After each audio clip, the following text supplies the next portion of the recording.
Welcome to Kenton Teaches. Enjoy the video. In this video, I will compare Mint versus Tello.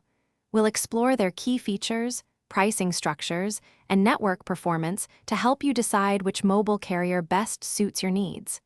Understanding these differences is crucial for making an informed choice about your phone service. Let's dive into the details.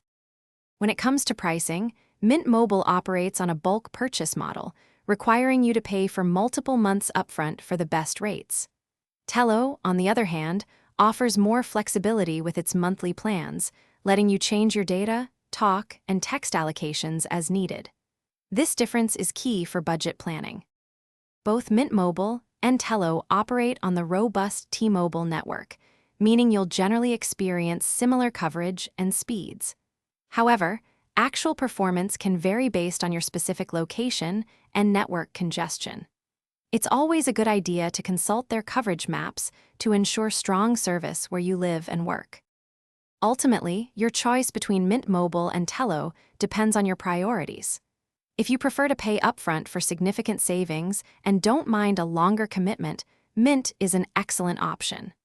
If monthly flexibility, easy plan changes, and a pay-as-you-go approach are more important, Tello is likely the better fit for you. Thanks for watching. Please subscribe if this video was helpful.